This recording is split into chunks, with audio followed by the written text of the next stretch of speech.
Hey there, brave souls. Think marriage is tough today? Ever wonder how much worse it could be? Step into the Middle Ages, where "till death do us part" was more like "good luck making it to next week." Forget date nights and heart-shaped chocolates. Try surviving your spouse's suspicious goat stew.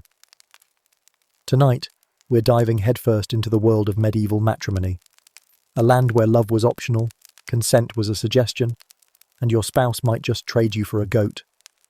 So grab your torch and pitchfork, because we're about to see why marriage in the Middle Ages was less happily ever after and more good luck not dying.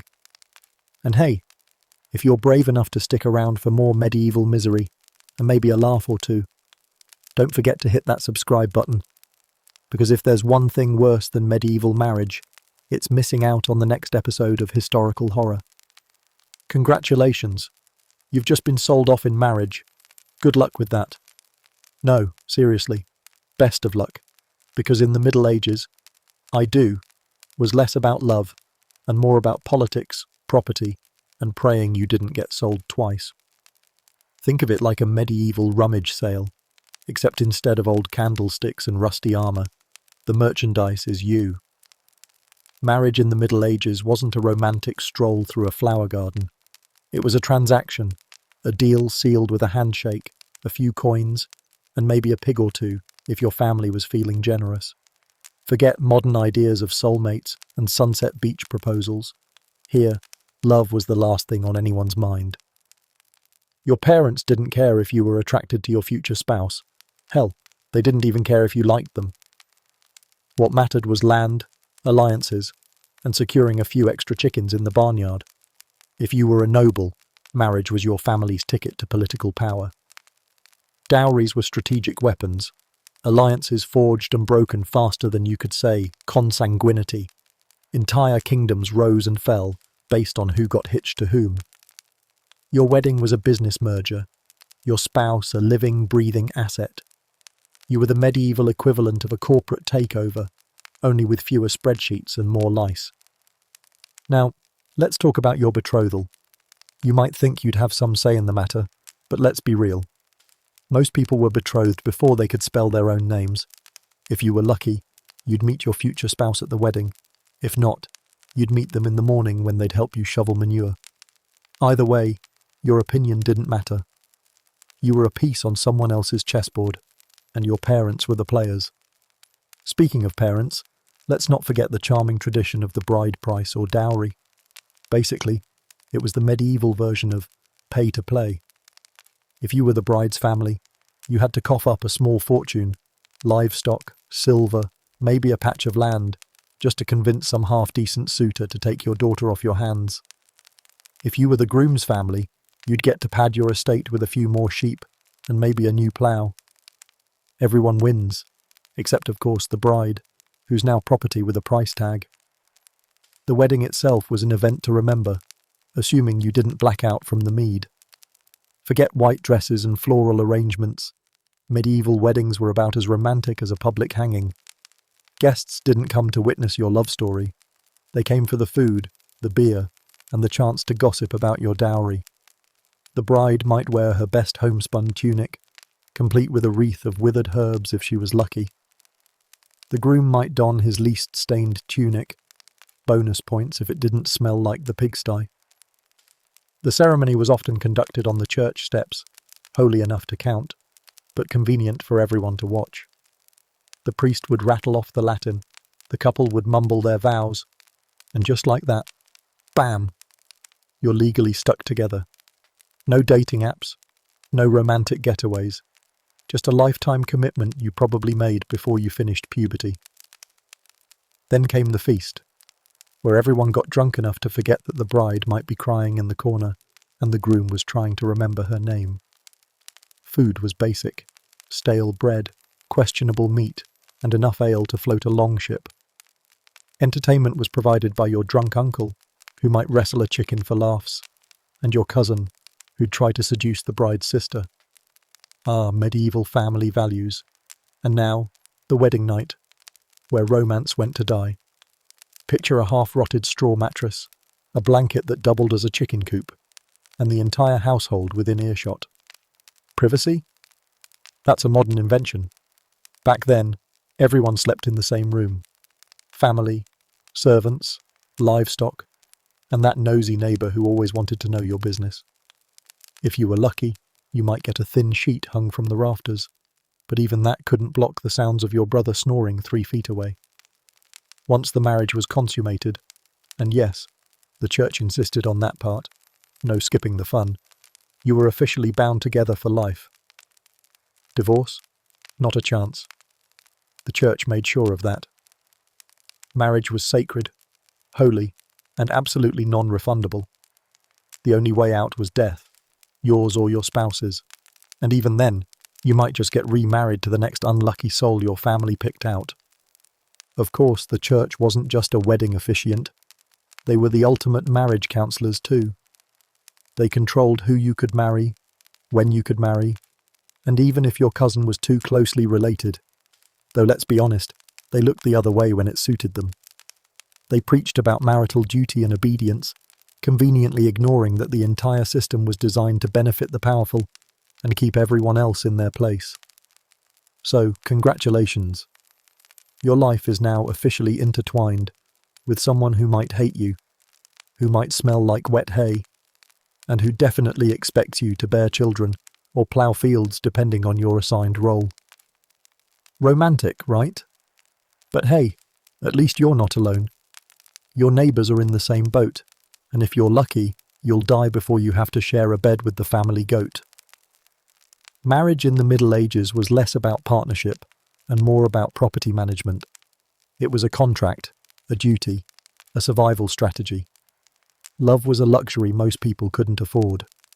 And even if you did manage to fall for your spouse, odds are you'd still be too busy fending off plague, famine, or your mother-in-law to enjoy it. So grab your lice comb, practice your best forced smile, and prepare to walk down the aisle, probably over mud, straw, and the occasional suspicious puddle. Welcome to the wonderful world of medieval matrimony. May your dowry be heavy, your husband's temper mild, and your marriage a tolerable sentence instead of a death wish.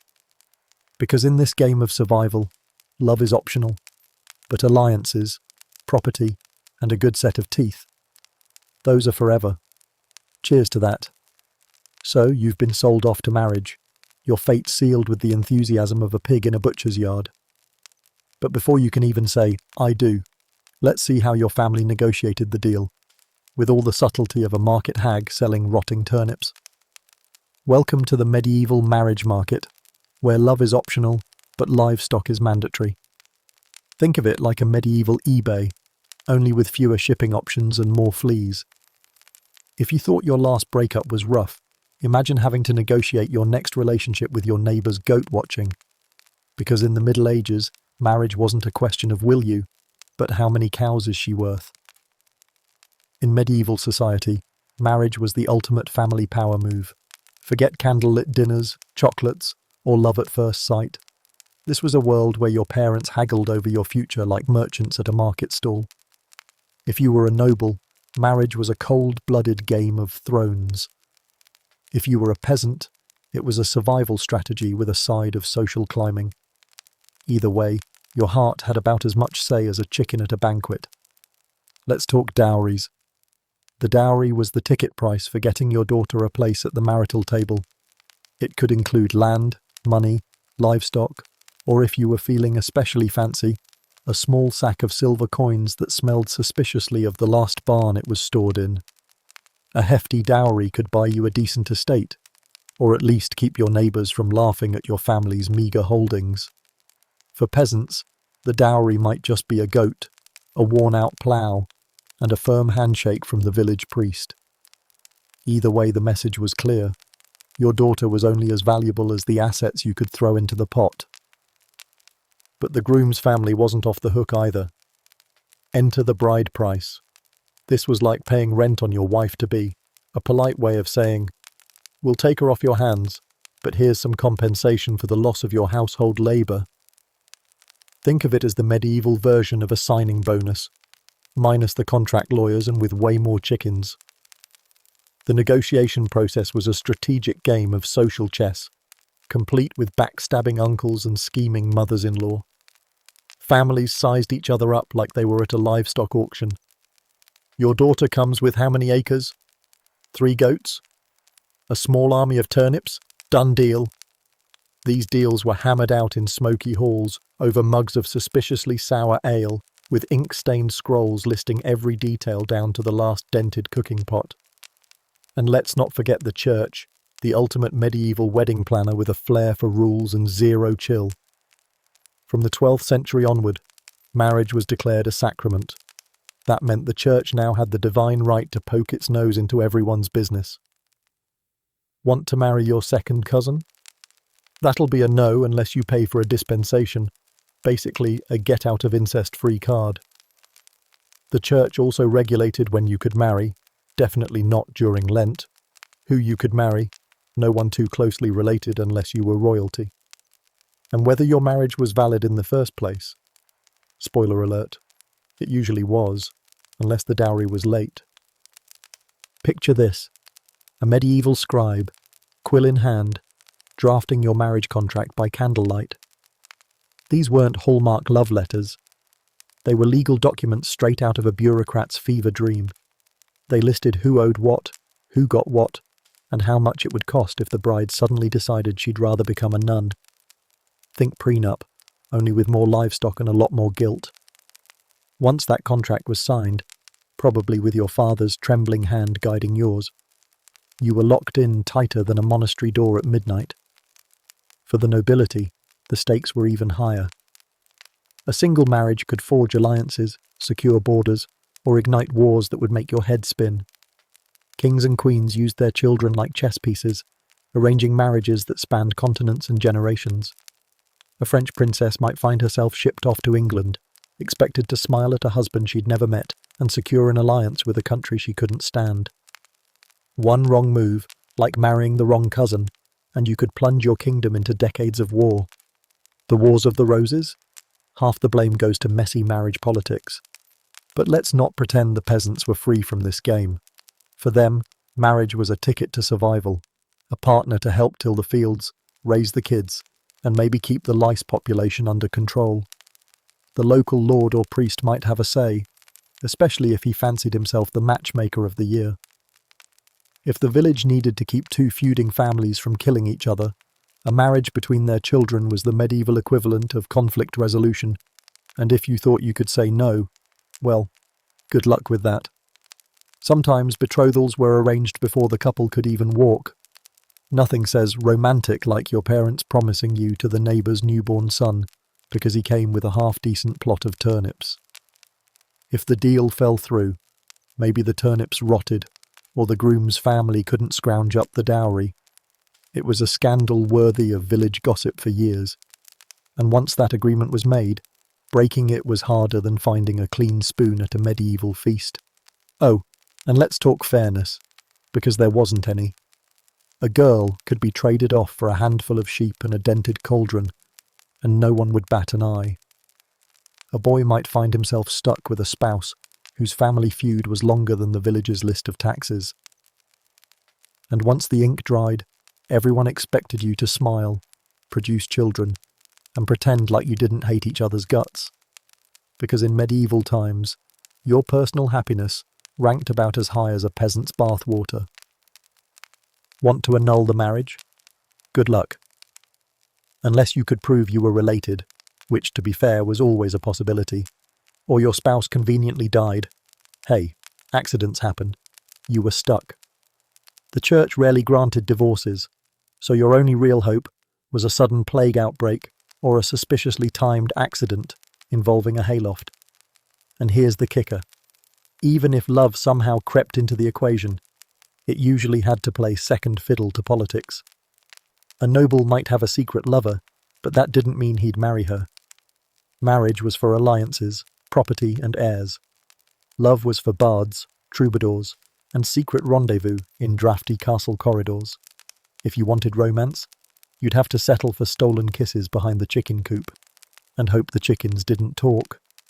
So the next time someone sighs about how modern marriage has lost its magic, remind them that in the Middle Ages, marriage was more about livestock than love letters. It was the ultimate transaction, a lifelong contract negotiated by your parents, sealed by the church, and enforced by the local gossip mill. Grab your goats, tally your turnips, and brace yourself, because in medieval times, marriage was the art of the deal.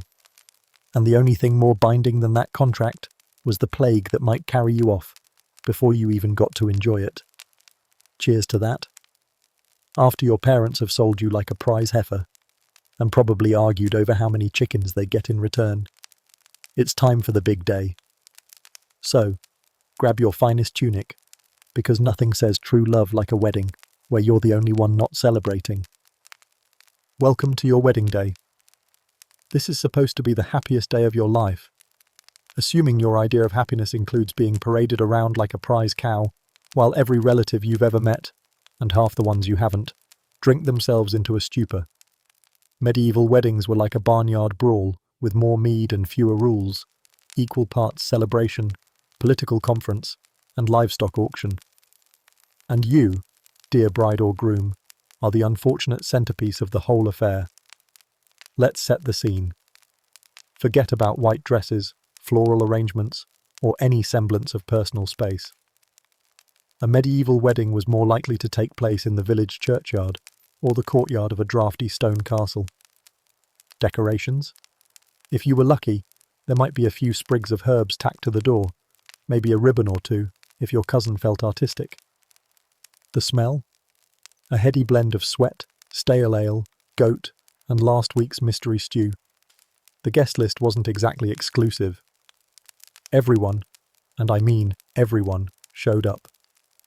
Neighbours, distant relatives, the local alewife, a suspicious number of livestock, and at least 3 people who heard there'd be free food. Privacy? That's a modern invention. In the Middle Ages, your wedding was a community affair. A chance for everyone to gossip about your dowry, your spouse's questionable hygiene, and whether your cousin Gertrude would finally land a husband before her hairline receded any further. Speaking of the ceremony, forget any notions of candlelit altars and heartfelt vows. Most weddings were held on the church steps, public enough for everyone to witness your awkward vow exchange, but convenient for the priest to pop back inside for his second breakfast. The priest's job was to make sure you said, "I do," didn't accidentally marry your cousin twice removed, although let's be honest, that happened anyway, and to collect any fees owed to the church. Romance? Strictly optional. Once the priest gave his blessing and likely pocketed a small bribe, it was time for the real event, the feast. Picture a wooden table groaning under the weight of stale bread, overcooked meat, suspicious stews, and enough ale to float a small monastery. Forget fancy cakes or personalised menus. You got what the cook managed to throw together, usually barley stew, roasted something, don't ask, and maybe a pie if the cook was feeling generous. Vegetables were a distant dream, sanitation an even more distant one. Entertainment? Rustic, to put it politely. A travelling minstrel might show up to screech a few songs, probably off-key, and then pass around a hat for donations. The local jester would juggle turnips while insulting everyone from the bride's father to the neighbour's pig. Dancing? Of course. Nothing says romance like stomping around in a circle while trying not to step on your new spouse's foot, or the occasional wandering chicken. If you were lucky, someone brought a fiddle. If you were less lucky, someone brought bagpipes. Either way, by the time the third mug of ale hit, no one cared what they were dancing to, or who. But let's not pretend the feast was just fun and games. Weddings were prime real estate for political scheming, family feuds, and enough gossip to fill a monastery's confession booth. While you were smiling politely at Uncle Geoffrey's third toast, your father-in-law was probably in the corner negotiating a land deal.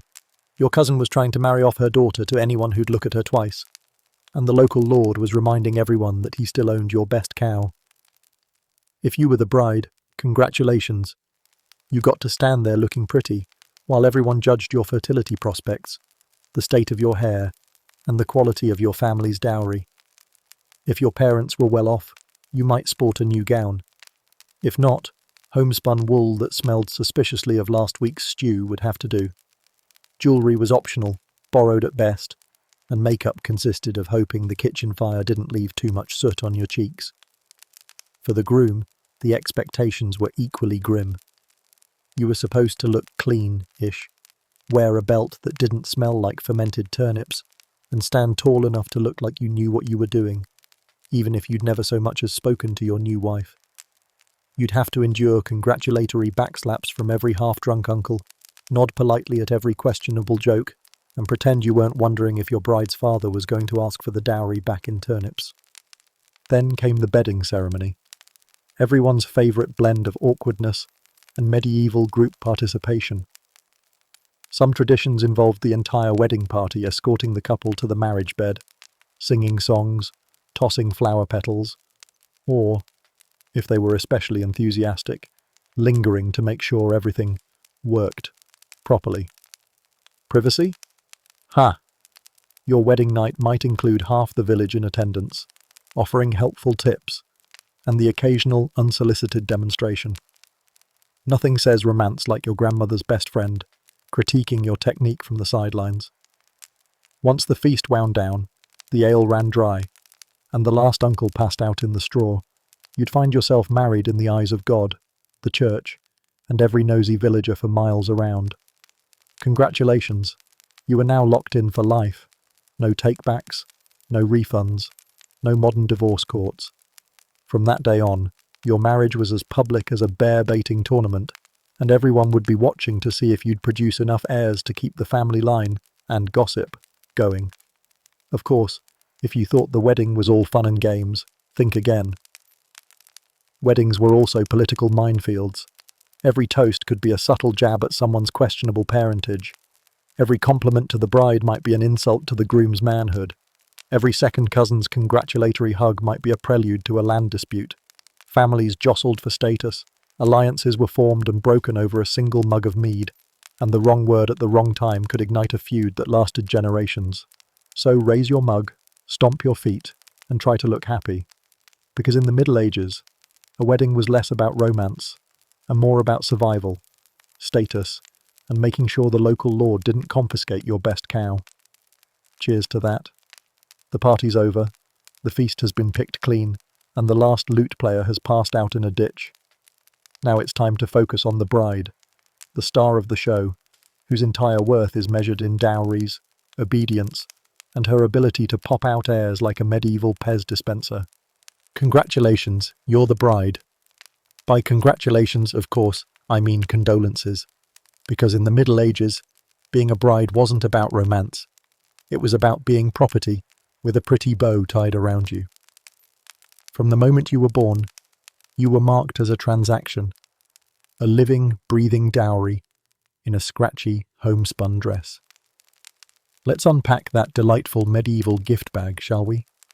Girlhood for the medieval bride-to-be started early, and by early, I mean as soon as you could walk without falling over. Before you'd even lost your first baby tooth, your parents were already plotting how to get rid of you. Sorry, I mean, how to secure your future.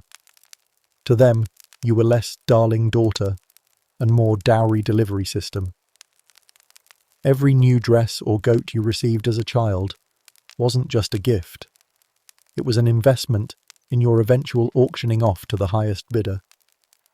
Your education, if you had one, was laser-focused on making you a decent wife. Forget about reading Aristotle or learning how to compose poetry. You learned how to spin, weave, churn butter, and keep your mouth shut, because nothing said wifely virtues quite like silent suffering. Maybe you learned a little bit of embroidery, so you could stitch your initials onto the scratchy sheets you'd share with your new husband, and probably his entire extended family. If your family had even a drop of ambition, they started scouting potential husbands before you reached puberty. Sometimes even before you reached double digits. Betrothals were arranged like business deals. Your daughter has a sturdy build and a decent dowry? Great. I'll trade you for my cousin's son with the questionable hygiene but excellent turnip yield. Romantic, right? Your opinion in the matter carried about as much weight as the family goats bleating in the background. Once betrothed, your value as a bride was measured in livestock, land, and the occasional piece of rusty silverware. The dowry wasn't just a financial transaction. It was a statement of your family's status. The bigger the dowry, the more impressive the family. Your parents might go into debt, or sell off Uncle Harold's best plough, just to scrape together enough to make you look desirable on the marriage market. And let's be clear, that dowry didn't come with any strings attached. Once you were married, it was as much your husband's property as you were. Let's talk about that shining star of medieval marriage, consent, or rather, the total lack of it. Officially, the church liked to talk about free will and mutual consent. But in practice, your parents' word was law. If your father decided you'd be wed to the neighbour's third son, with the wandering eye and the personality of a wet turnip, you'd better start practicing your best forced smile. Saying no wasn't just impolite, it was borderline heretical. After all, your father knew best, and his best usually meant what benefited him, not you. The wedding itself, oh, what a treat. You got to stand there like a piece of prized livestock while every neighbour judged your dress, your hair, and your childbearing hips. The priest would drone on about obedience and wifely duties, while the local jester tried to make the goat dance in the background. When it came time to say I do, your voice was about as necessary as a second turnip at the feast. And let's not forget the delightful bedding ceremony, where half the village might crowd in to make sure the marriage was properly sealed.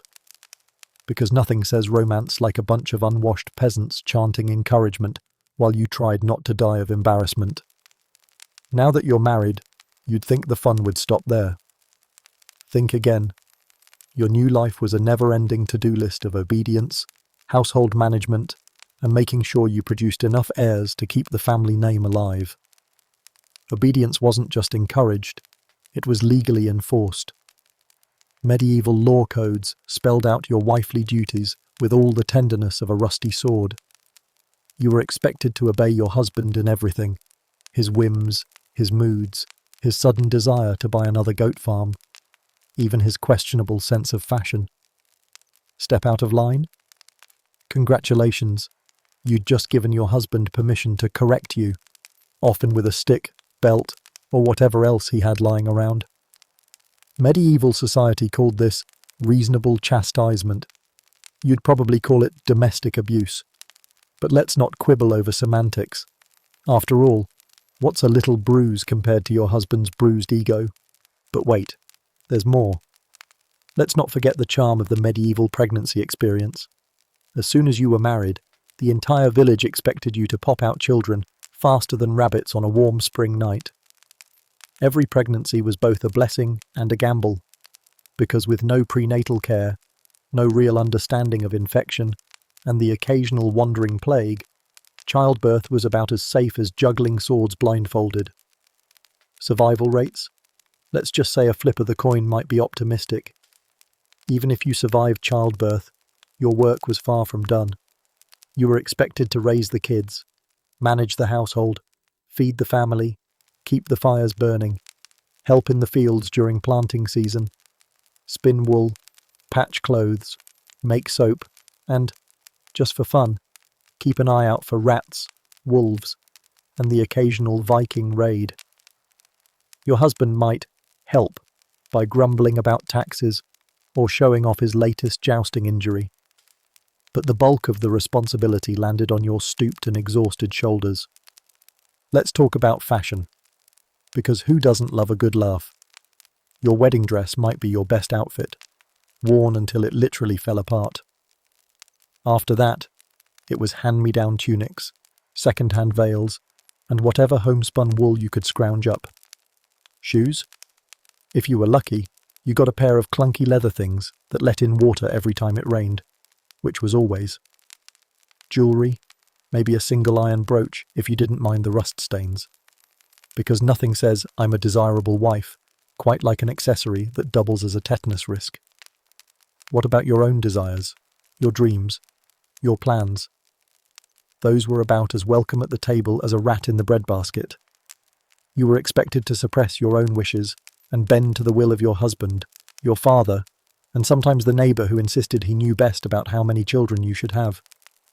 If you dared to speak up, you risked being labelled a nag, a shrew, or worse, a witch. And we all know how that ended. with a one-way ticket to the stake, courtesy of the local gossip mill. But here's the thing.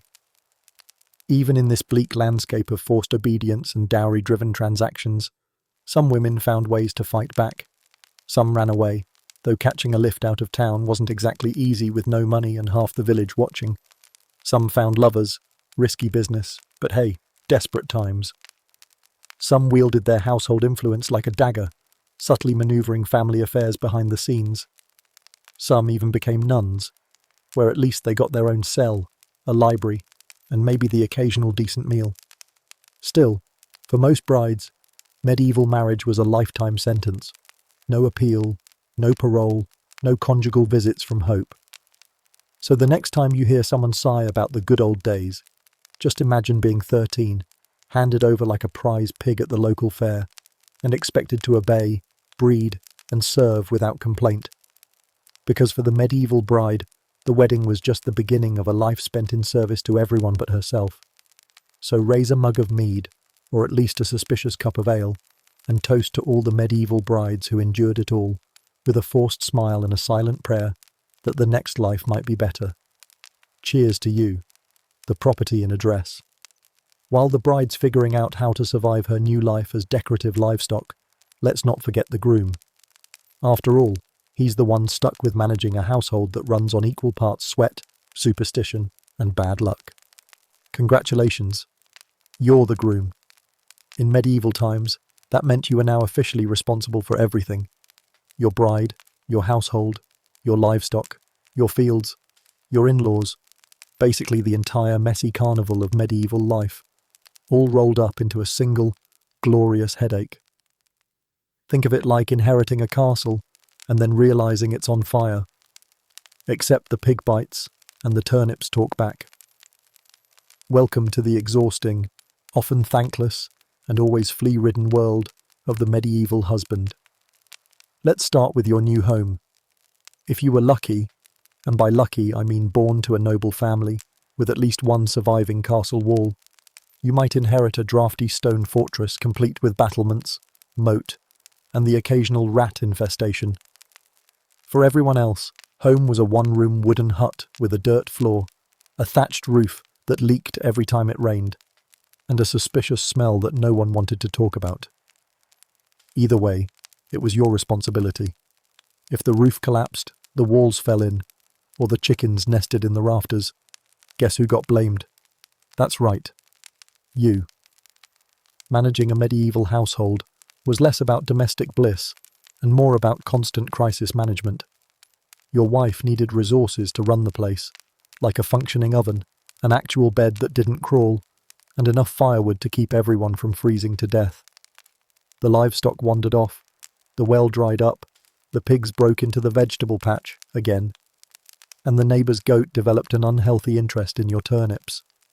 Every problem was yours to solve, and when you couldn't, the entire household gave you that special look that said, well, he's clearly not cut out for this husband business. Money? Don't even get me started. Medieval economics were about as stable as a three-legged stool in a windstorm. Your income depended on unpredictable harvests, the weather's mood swings, and whether the local lord decided he needed your last cow to fund his next crusade. Taxes were collected in grain, eggs, and the occasional chicken. If you didn't pay up, you risked losing your land, or your dignity, to the local reeve. No pressure. Just make sure there was enough to feed the family, keep the priest happy, pay the tithes, fund the feast days, buy your wife's new tunic, and maybe, just maybe, put aside a single coin for your own sanity. Speaking of children, producing heirs wasn't just a suggestion, it was your sacred duty. The family name needed to continue, and it was up to you to make sure it did. No pressure, but your entire dynasty depended on your loins' cooperation. If your wife didn't produce a male heir, guess who everyone blamed? Not the gods, not the midwife, not the plague. No, they blamed you. Because clearly, you weren't trying hard enough, or you'd have at least a small army of sons already marching around the yard in miniature tunics. And if the baby was a girl, well, that was basically a cosmic slap in the face. Oh sure, daughters could eventually be traded for land and livestock, but only after you'd spent years feeding, clothing, and occasionally educating them, which no one appreciated. And until they were married off, preferably to the highest bidder, they were your responsibility too. The medieval dad life, pay for everything, blame for everything, credit for nothing. Defence was another charming part of the groom's job description. Remember that castle? Or more likely that rickety wooden hut with the door that wouldn't close properly? You were expected to defend it from bandits, angry neighbours, and the occasional passing army. Even if you couldn't swing a sword to save your life, you'd better be ready to brandish a pitchfork like you meant it. The wife and kids needed protection, and it was your job to provide it. And if you failed, well, let's just say reputations in medieval Europe stuck like fleas to a straw mattress. Let's talk labour. Oh, the endless, back-breaking labour. If you were a peasant, you tilled the land from sunrise to sunset, sowing, harvesting, and praying. The next plague didn't wipe out your entire crop. If you were a craftsman, you sweated over your forge or your tools until your hands were permanently shaped like medieval claw machines.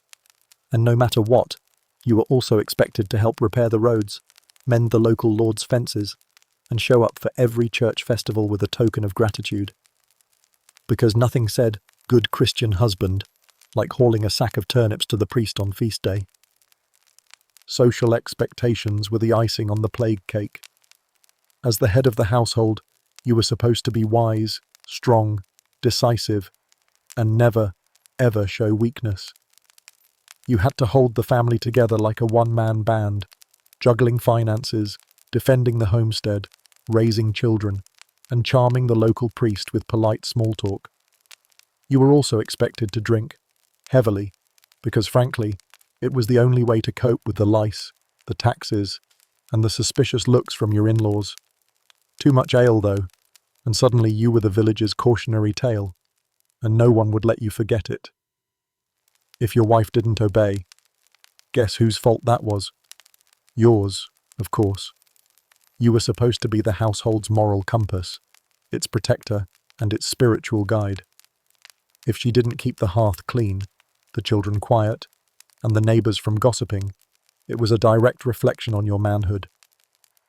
So while you were managing the estate, the taxes, the defence, the children, the livestock, the family politics, and the occasional plague outbreak, you also had to worry about whether your wife's sour face at Sunday Mass would spark a scandal that would have half the village whispering about your inability to manage your household. Let's talk fashion, because if you didn't look the part, people talked. A decent tunic, some worn but sturdy boots, and maybe a belt with a dagger, just enough to show you were a man of means, even if that meant a turnip farmer with a good scowl. If you were a noble, you might have a fur-lined cloak, but it probably smelled like last year's fox. Jewellery? Maybe a ring or two, probably borrowed from your uncle's estate sale. Either way, you needed to project authority, because in the Middle Ages, looking like you could handle your business was half the battle. Of course, none of this meant you actually got to enjoy your life. Sure, you were the lord of the house, but you were also the first one blamed when things went wrong. Roof caved in? That's on you. Child with a fever? Your fault. Wife's bread burned? Clearly a sign of your mismanagement. In-laws complaining? Definitely your problem. Being the groom meant you had a permanent bullseye on your back, painted there by society, your family, and that one neighbour who always wanted your best pig. And yet, amid the mud, the manure, and the mountain of obligations, some grooms managed to find moments of triumph. A successful harvest, a healthy child, a well-defended home, a night at the tavern where no one threw up in your shoes. Small victories, but in the Middle Ages, small victories were sometimes all you could hope for. So here's to you, the medieval groom, king of the compost heap, manager of everything, hero of nothing. Your life was a never-ending to-do list, your happiness entirely dependent on the whims of nature, your family, and the local tax collector. Cheers to that, and pass the ale. You're going to need it. But marriage isn't just about household duties. It's also about keeping your spouse's virtue locked up tighter than the town's plague ward, or at least pretending to. Let's talk about sex, lies, and chastity belts that may or may not have actually existed. Welcome to the bedroom of medieval Europe, where romance takes a backseat to superstition, double standards, and enough awkwardness to make a barn dance look subtle. Let's talk about sex, or rather, the elaborate ways medieval society tried to control, regulate, and shame it, especially for women. Because in the Middle Ages, if you were female, your sexuality was considered as dangerous as a rabid wolf, and controlling it became everyone's favourite pastime. First things first, let's tackle the mythic beast that is the chastity belt. You know the image, a rusty metal contraption designed to lock away a woman's virtue while her husband was off crusading. The belt supposedly came with locks, spikes, and maybe even an instruction manual written in Latin by the local blacksmith/torture enthusiast. Sounds like the ultimate medieval security system, right? Except here's the truth bomb. The chastity belt was mostly a legend. That's right. Despite the endless cartoons and museum displays featuring rusty iron underpants, there's very little evidence that these devices were widely used, or even existed at all, in the Middle Ages. Most chastity belts on display in museums were made in the 19th century, inspired by a mixture of Victorian sexual anxiety and an unhealthy fascination with medieval kink. Sure, some medieval texts mention them, but usually in the same tone you'd use to talk about dragons or one-eyed giants, more cautionary tale than daily wear. So why the obsession with the idea? Because it perfectly encapsulates the medieval mindset about female sexuality. It was dangerous, it needed controlling, and if you didn't physically lock it up, at least you'd better keep it on a short leash.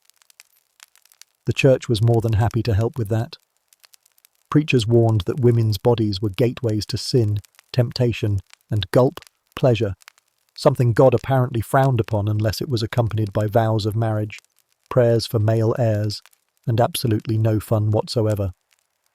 Men, of course, got a very different rulebook. A husband's sexual appetite was practically his birthright. If he strayed, it was excused as a natural, if regrettable, occurrence. Boys will be boys, might as well have been etched on the castle walls. But women? One slip, and you were branded an adulteress, a homewrecker, or, if the local priest was feeling especially dramatic, a tool of Satan himself. Fidelity was less about love and more about property rights. A wife's body was her husband's investment, and adultery was considered theft of the worst kind. This double standard bled into law. Men caught cheating might pay a fine, or at worst, get a slap on the wrist. Women, on the other hand, could be banished, humiliated, or even executed. Adultery was one of those crimes that stuck to you like a medieval leech. Once accused, you'd have to go through humiliating public penance, standing barefoot in the town square, wearing a dunce cap of shame, or, if the town was feeling especially festive, being paraded on a donkey while everyone threw rotten vegetables at you. And that's if you were lucky. In some places, an unfaithful wife could be legally killed by her husband. No trial, no judge, no jury. Just a convenient way to get rid of that problem, and maybe trade up for a newer model. Husbands might even get a round of applause from their neighbours for defending their honour, because nothing says chivalry like a good old-fashioned execution. But let's not forget the church's role in all this. The clergy, those experts on all things sexual despite most of them never having any personal experience, loved to pontificate on the dangers of female desire. They wrote treatises explaining how a woman's body was a vessel of temptation. They invented elaborate rules for when and how a married couple could have sex. Spoiler alert, rarely and preferably while thinking of the Holy Trinity. Sex during Lent? Big no-no. Sex on Sundays? Are you mad? Sex during a solar eclipse? You'd better not even think about it. If a woman dared to show even a hint of sexual agency, say, by enjoying herself, she risked being labelled everything from a harlot to a witch. And we all know how that ended. Accusations, trials, and the occasional fiery exit. A woman's virtue wasn't just her own business, it was the business of her father, her husband, her priest, her neighbours, and anyone else with a strong opinion and a weak sense of boundaries. But let's be honest, men were terrified of female sexuality.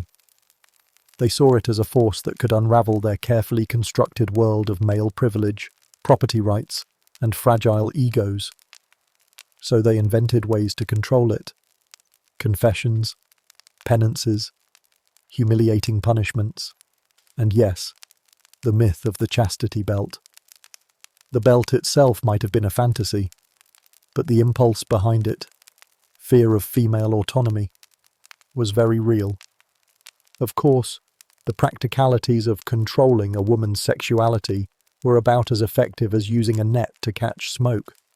Women found ways to defy expectations, even within the suffocating structures of medieval society.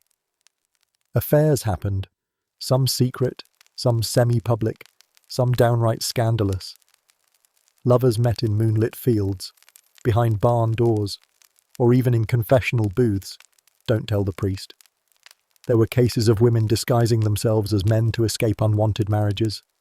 Some women even joined convents, where at least they had their own rooms and the occasional book to read. But even if the chastity belt was mostly a myth, that didn't mean women's bodies were free from harm. Superstition, fear, and violence kept them under constant threat. Women were accused of using their sexuality to cast spells, seduce men into ruin, or spread disease, anything to explain why a man's pants fell down without implicating his own lack of self-control.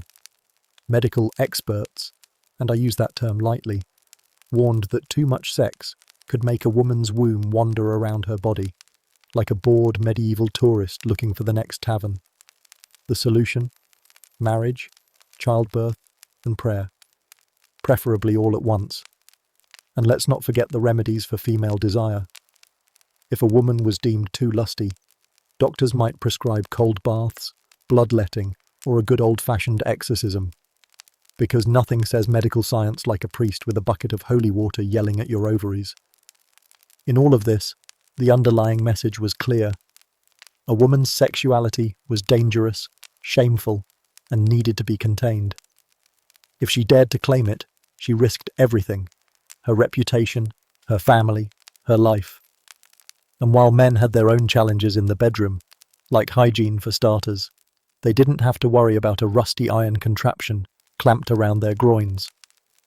So next time someone romanticizes medieval love, remember the sex talk came with a side of fear, shame, and enough double standards to fill a plague cart. For medieval women, sex wasn't just about intimacy. It was a political battlefield, a social minefield, and occasionally a death sentence. So raise your mug of ale, just maybe keep your pants on, and toast to the brave women who survived it all. Because if you think modern dating is tough, try navigating love with a priest, a blacksmith, and the entire village watching your every move. Cheers to that, and pass the keys to that chastity belt if you can find them. Once you've tried, and failed, to keep everyone faithful, it's time to settle into the reality of the medieval bedroom, a place where privacy is a myth, and intimacy means sharing everything with your extended family, your fleas, and a few suspicious goats. Congratulations! You've made it to the medieval bedroom, where privacy is a foreign concept, and the idea of a romantic evening with just the two of you is about as likely as a plague-free year. Think of it less as a sanctuary of intimacy, and more as a crowded inn at peak festival season, but with fewer beds and more lice. Let's peel back the scratchy wool blanket on this shared nightmare and see what passed for privacy in medieval Europe. First off, let's talk living quarters. Unless you were a high-ranking noble with a castle large enough to house a small army, and even then, your home was basically a one-room hut, or, at best, a drafty hall with a fireplace that coughed out more smoke than heat. If you were a peasant, you lived in a single room with your spouse, your children, the family goat, and possibly the neighbour's cousin, who forgot to leave after last year's harvest festival. Everyone crammed together in a damp wooden box that smelled like yesterday's dinner and tomorrow's manure. Beds. Oh, you sweet summer child. A medieval bed was more like a haystack with delusions of grandeur. A mattress, if you were fancy, was a sack stuffed with straw, sometimes wool if you had the means, but usually straw. And after a month or two, that straw was home to a lively ecosystem of fleas, lice, and the occasional mouse. Sheets? A scratchy blanket if you were lucky, woven from the same wool you'd be wearing the next day. Comforter? Try a musty sheepskin or a thin linen rag. Egyptian cotton hadn't even been invented yet, and even if it had, it would have been reserved for the king's underpants. And who got to sleep in this luxurious hay pile? Everyone. Parents, kids, visitors, random passers-by if the weather was bad enough. Beds weren't just for sleeping. They were for eating, talking, dying, giving birth, planning tomorrow's ploughing, and maybe, if you were feeling especially frisky, some quick and decidedly unromantic intimacy. Even in noble households, it wasn't unusual for servants or attendants to be stationed right in the bedchamber, ready to jump in at a moment's notice. Forget about privacy. You'd be lucky if the goat looked away. So let's say you wanted a little quality time with your spouse. Good luck. There was always someone around. Children, in-laws, servants, livestock. Even in castles, bedchambers were communal. Nobles might have a great chamber where half the household gathered to gossip, nap, and occasionally bath from too much mead. And unless you had a special privy chamber, basically a closet with a bed in it, you'd be conducting your romantic affairs under the watchful eyes of your household staff and possibly a wandering minstrel. Because nothing says passion like a lute player strumming in the corner. And let's not forget that for the average medieval person, life was one continuous, smelly, noisy group project. Even at night, the sounds of other people breathing, coughing, and shifting in the straw surrounded you. Imagine trying to have a serious conversation, or anything else, while your cousin snored like a warhorse and the neighbour's pig snuffled under the bed. Not exactly the setting for candlelit poetry readings. Of course, intimacy still happened. People still managed to make babies at alarming rates. But it wasn't exactly a tender affair. You had to grab whatever privacy you could, maybe behind a curtain, if you were fancy, or in a dark corner if you weren't. And even then, the risk of interruption was sky high. Picture this. You and your beloved finally find a moment alone. The moonlight streaming through the cracks in the roof, your scratchy blanket barely covering the fleas. And just as you lean in for that passionate kiss, your mother-in-law stumbles in with a question about tomorrow's pig slaughter. Mood killer, medieval edition. Even if you were a noble with an actual bedchamber, it wasn't a fortress of solitude. The great hall was just outside, filled with servants, pages, messengers, and anyone else who thought they had a right to your time and attention. Servants might sleep at the foot of your bed, ostensibly for protection, but really to remind you that you were never truly alone. And that's if the bed didn't already double as a family gathering place where everyone piled in to keep warm. Forget the idea of locking the door. Doors barely existed, and locks were mostly for chests of valuables, not for your personal space. For most people, the idea of privacy, like bathing more than once a season, was a luxury beyond reach. Privacy was a concept reserved for confessionals, maybe. Even then, there was usually a line. Want to cry alone? Tough luck. You'd be lucky to find a quiet corner to bury your head in your arms before someone asked if you'd mind passing the butter churn. And the idea of personal space? Laughable. You were always within arm's reach of someone else, usually a relative, sometimes a stranger, often a chicken. Want to stretch out? Forget it. Beds were shared, benches were shared, even the floor was shared.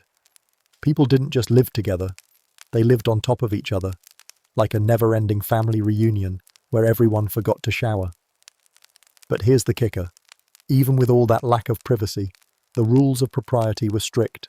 A man and woman couldn't be alone together unless they were married or closely related, except, of course, when everyone was already crammed into the same room. The contradictions were endless. You might have half the village watching you sleep, but God forbid you were seen talking to the blacksmith's daughter without a chaperone. And let's talk about the smell. Medieval bedrooms weren't exactly fragrant sanctuaries of lavender and rose petals. The air was thick with the scent of unwashed bodies, livestock, smoke from the fire, and the lingering aroma of last night's dinner, and maybe this morning's chamber pot. Want to get in the mood? Good luck when you're sharing a blanket with the smell of goat. Still, people managed. Babies were made, marriages endured, and somehow, in that cacophony of coughing, farting, and snoring, life went on. The human spirit is nothing if not adaptable. Though let's face it, medieval people didn't have much choice.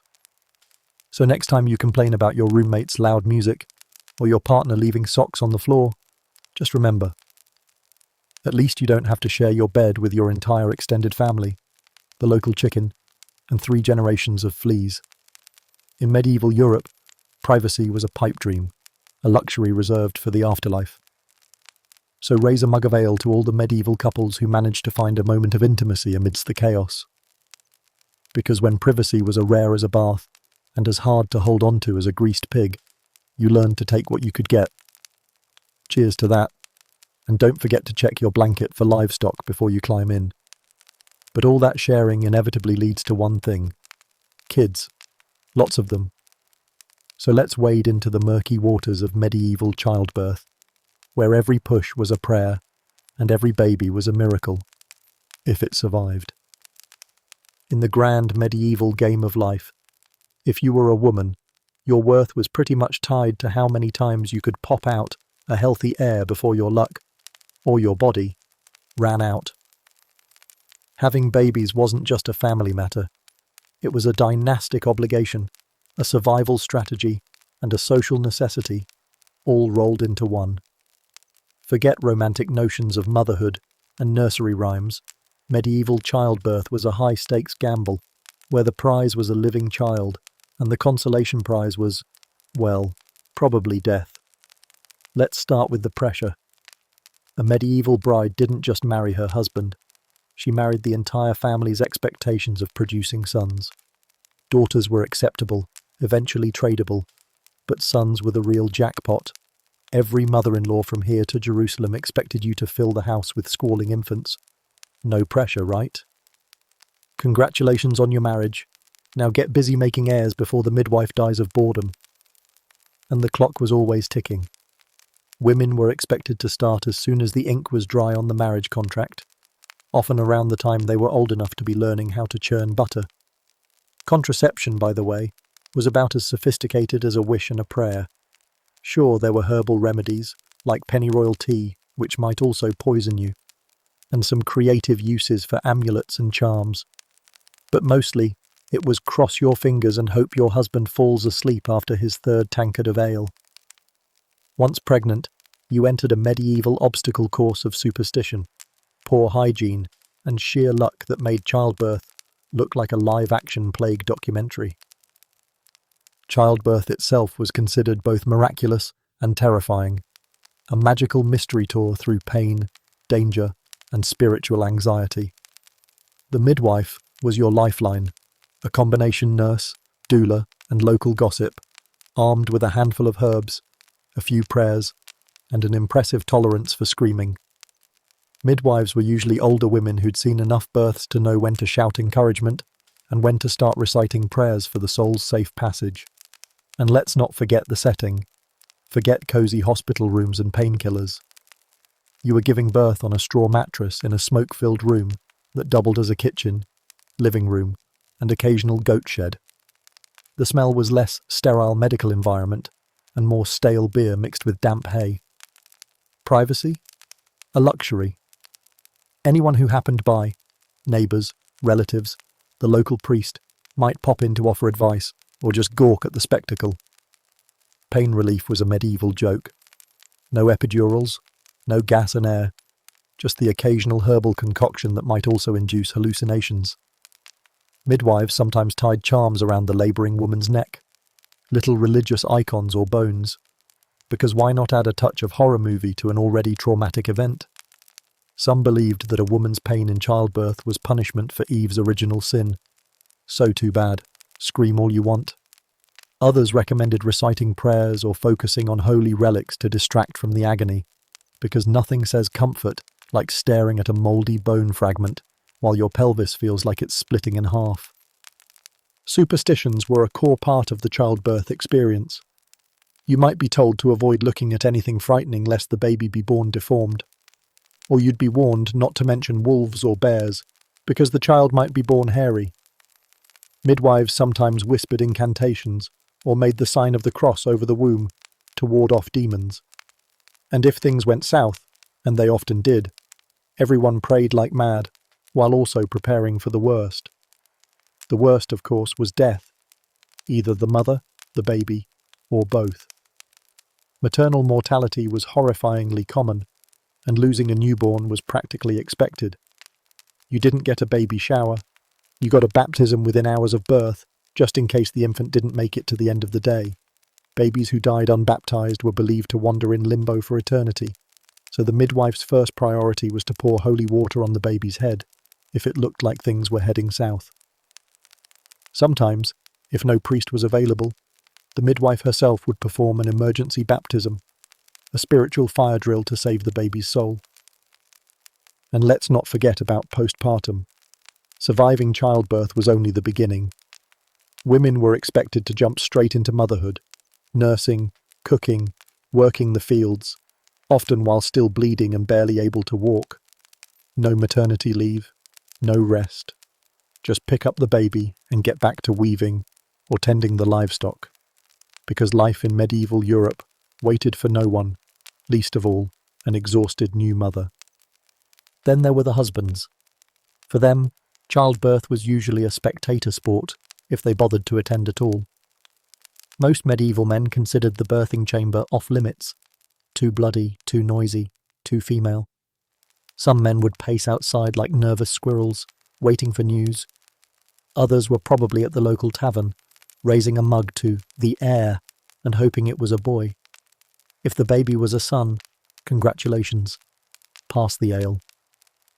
If it was a daughter, well, better luck next time. And if the mother died in the process, well, time to start looking for a replacement. After all, those heirs weren't going to produce themselves.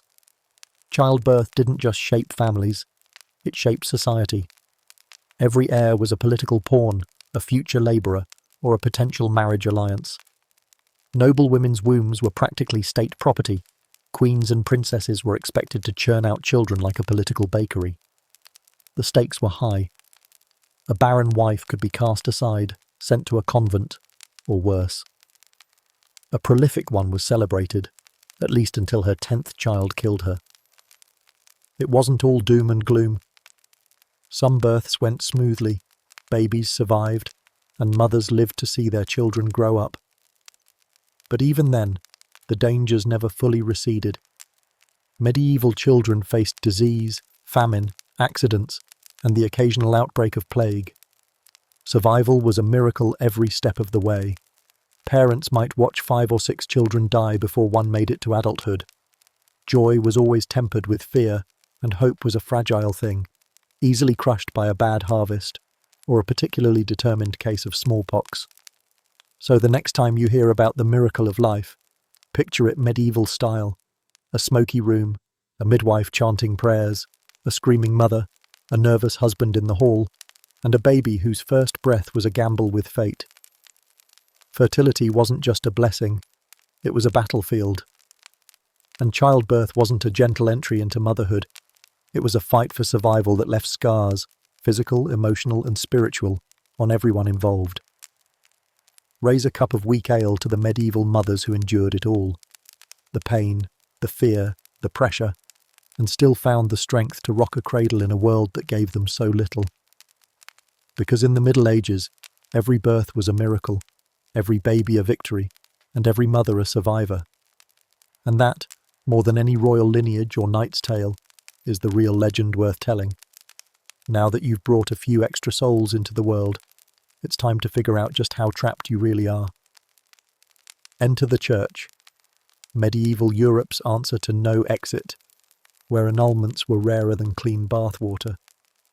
Ah, marriage in medieval Europe, that glorious union of two families' property, a couple's social status, and your local priest's enthusiasm for paperwork. If you thought marriage was simply about two people making a promise to love, honour, and occasionally share a damp straw mattress, think again. Marriage was a legal, social, and spiritual trap, all wrapped up in a neat bundle of holy obligations and bureaucratic headaches. Let's start with the Church's iron grip on the whole affair. In medieval Europe, marriage wasn't just a personal choice. It was a sacrament, one of the 7 sacred rites that defined the very fabric of medieval life. Baptism washed away original sin, communion gave you a sip of grace, and marriage locked you into a contract so tight, even your mother-in-law's grip on family gossip couldn't compete.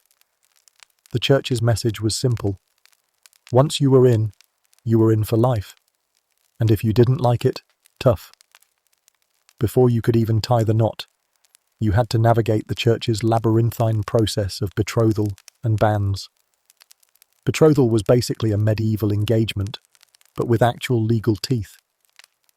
Promising to marry someone was binding, like a down payment on your future misery. Backing out could land you in court, with angry families demanding compensation, or worse, your head on a pike. Metaphorically, though occasionally not. Then came the banns, a delightful bit of ecclesiastical red tape that required your impending nuptials to be announced publicly, usually during 3 consecutive Sundays at Mass. The idea was to give the entire village ample opportunity to object, because nothing says romance like a neighbour raising his hand in church to say, "Actually, I think they're second cousins," or, "I saw him last week with that barmaid behind the tavern."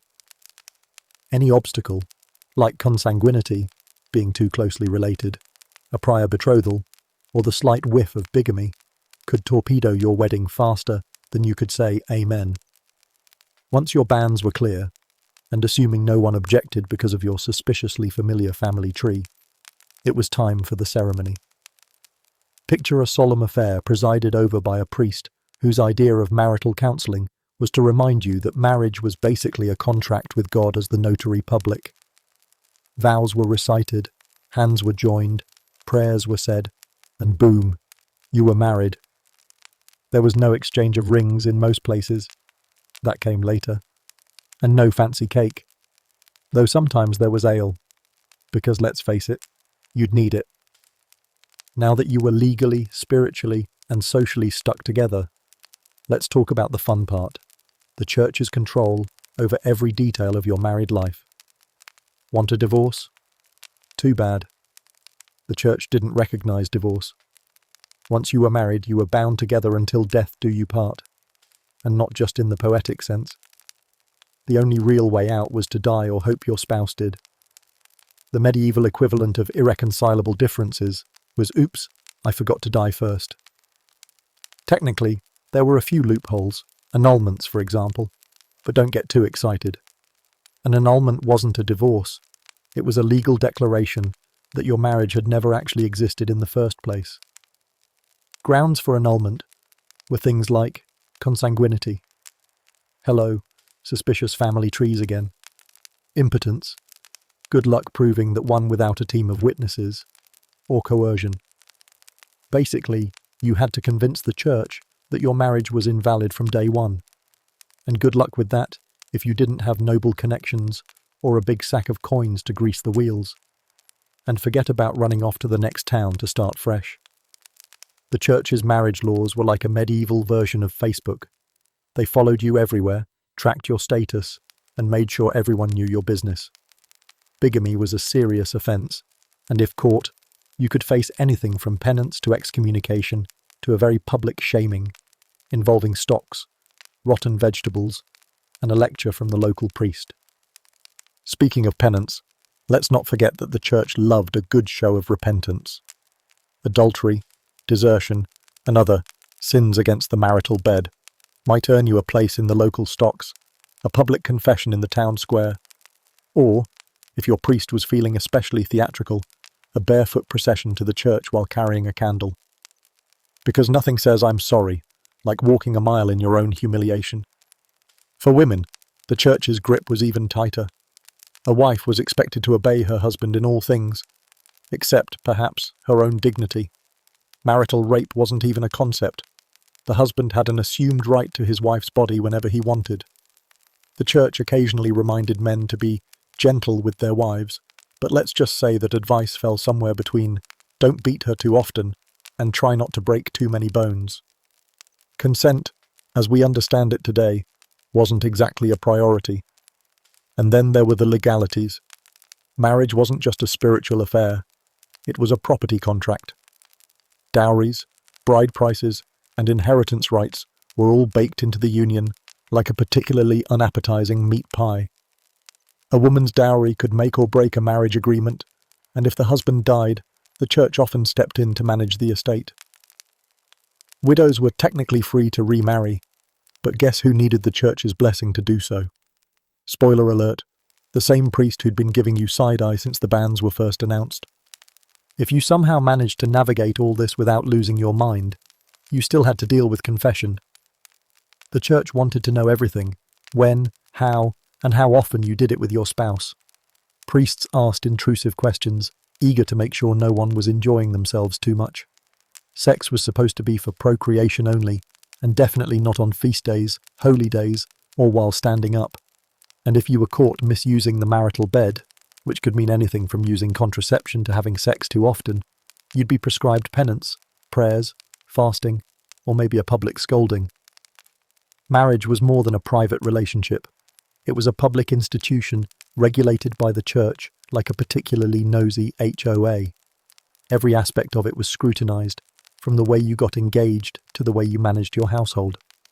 The church had the final say on everything, and getting around it required either enormous wealth or the willingness to fake your own death and move to another continent.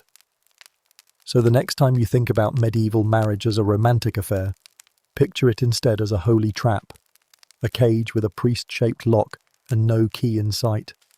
You didn't just marry your spouse, you married the church, the law, and the entire community's right to judge you. Cheers to that. Just don't forget to get your banns read first. While the church was busy gluing couples together for eternity, sometimes love, or at least lust, managed to sneak in through the back door. Let's talk about the forbidden fruits of passion, scandal, and occasional poetry. Not every medieval marriage was a cold-hearted transaction, negotiated between two suspiciously related families over the carcass of a pig. Sometimes, just sometimes, love actually managed to poke its head above the pile of dowries, property contracts, and church decrees. And when it did, it was about as subtle as a medieval jester on too much mead. Let's talk about love, lust, and the occasional scandal that made even the local priest clutch his rosary and pray for restraint. Let's start with the outliers. Love matches. Yes, they happened. Rarely, but they happened. Sometimes a nobleman would stumble across a fair maiden in the forest, or a knight would fall for a lady in distress. Maybe they locked eyes at the local market while both reached for the last suspicious-looking turnip. Sparks flew, lute music played in the background, and they decided, against all sense and social expectations, that they'd marry for love instead of property. This was the Middle Ages version of a Disney movie. Rare, sweet, and entirely unrealistic for most people. More often than not, these love stories were the subject of troubadours and courtly poets, rather than actual people's lives. Enter the world of courtly love, a system so romantic and so doomed that it makes modern soap operas look like documentaries. Courtly love was all about yearning from a safe distance, preferably for someone else's spouse. A knight might pledge himself to a lady, usually his lord's wife, swearing to perform heroic deeds in her honour. She, in turn, might give him a favour, a scarf, a glove, or a delicate reminder that he'd better keep his pants on in public. This love was supposed to be chaste, spiritual, and strictly non-physical, which of course means that it often wasn't. The rules were complicated. You could pine, sigh, and maybe even write her a poem, but heaven forbid you actually tried to get physical. Then it crossed the line from noble suffering to good old-fashioned adultery, and the church was not having it. Still, these chaste yet emotionally overwrought relationships made for excellent song material. Troubadours sang about love so intense it could make a man weep, or, at the very least, compose a really embarrassing ballad. But let's be honest, not all love stayed chaste, and not every knight stuck to writing poetry. Extramarital affairs happened, often. Medieval men, especially nobles with too much time and too little sense, loved a good romp that didn't involve their wives. After all, marriage was about alliances and property. Passion was supposed to be found elsewhere, preferably in secret and definitely without the church's blessing. For noblemen, this sometimes meant mistresses who were semi-official. Everyone knew, but no one talked about it, except the servants, who absolutely talked about it. For the average peasant, it might be a quick roll in the hay, literally, between chores and with the constant threat of being caught by the local priest or an irate husband.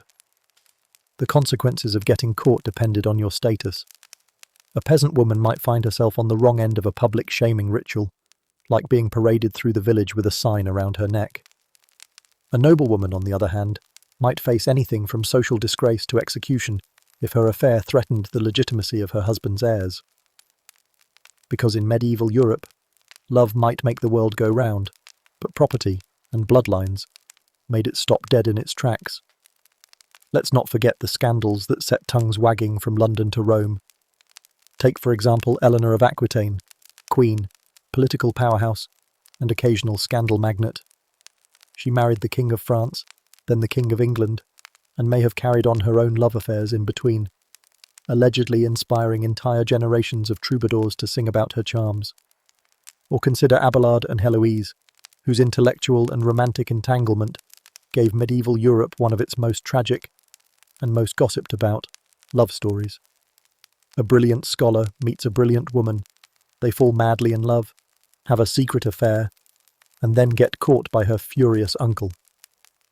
Abelard is forcibly introduced to a pair of shears, and Heloise is packed off to a convent. Love story of the year, medieval style. Even kings couldn't resist the lure of forbidden fruit. Henry II of England's long-running affair with Rosamund Clifford, known as Fair Rosamund, was the stuff of legend. He built her a secret bower in a labyrinth, presumably to hide her from his formidable wife, Eleanor. And yes, it ended in scandal, with rumours of Eleanor finding her way through the maze and confronting Rosamund with a dagger, or poison, depending on which medieval gossip you believe. And let's not overlook the medieval love potion industry, a thriving business catering to desperate lovers and equally desperate housewives.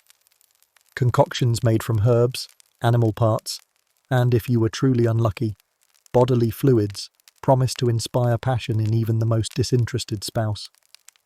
Drink this, and your beloved would be yours forever, or until the potion wore off and he realised you'd also used the leftover chicken broth. The church, predictably, condemned these potions as witchcraft, but that didn't stop people from brewing them in secret and hoping for a miracle. It wasn't just nobles who dabbled in affairs and secret romances. Peasants did too, though their affairs were less about courtly poetry and more about finding a moment alone in a hayloft before the kids woke up. Love was love, even if it smelled like barnyard. And let's face it, given the lack of privacy and the constant presence of extended family, any secret affair was an Olympic-level feat of logistics. For women, love outside of marriage was a dangerous gamble. A single rumour could ruin reputations, cost dowries, and even lead to a quick trip to the stocks. For men, the risks were lower.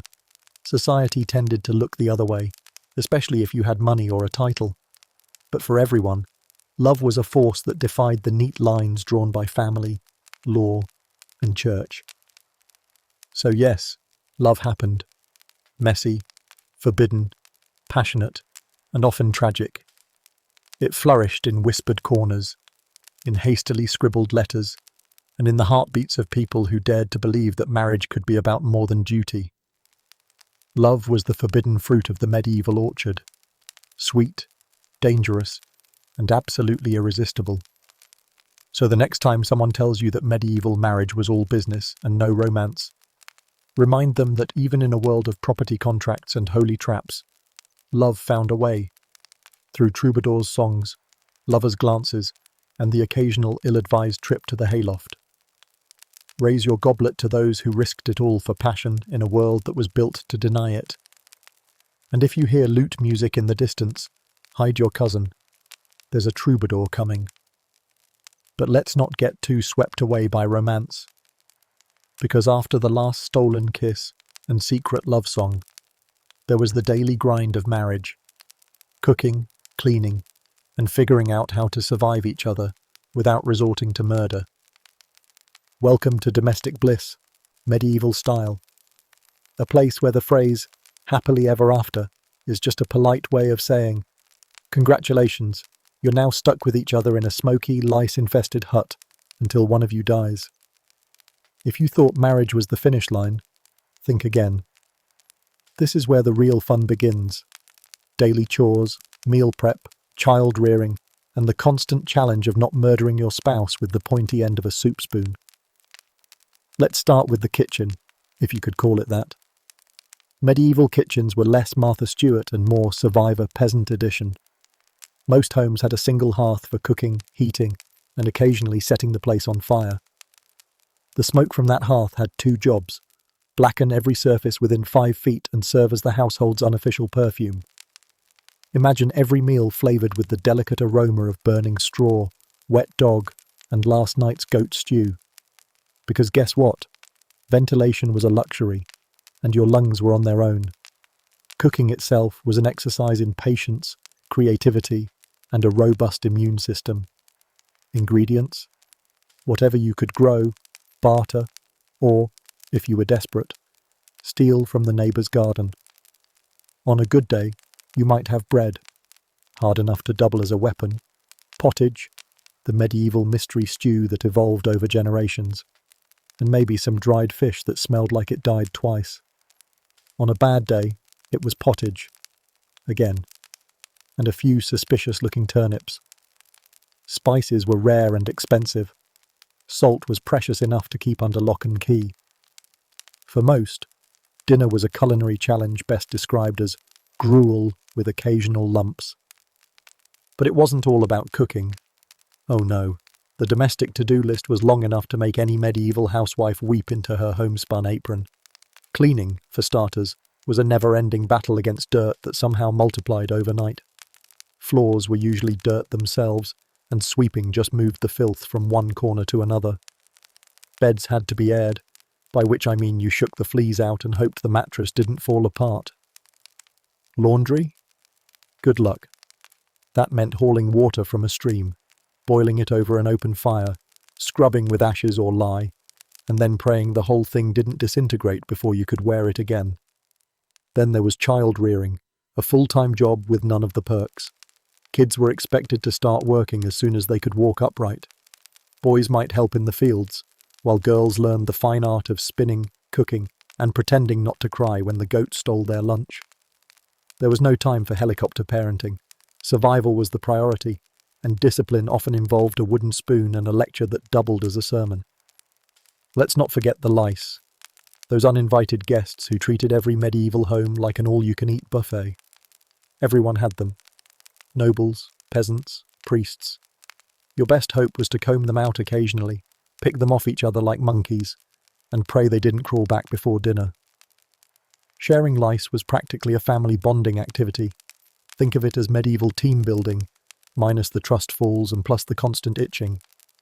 And yet, despite the filth, the chaos, and the daily grind that made even the simplest task feel like a battle, couples somehow managed to survive each other. Cooperation wasn't optional. It was the difference between a barely tolerable life and certain doom.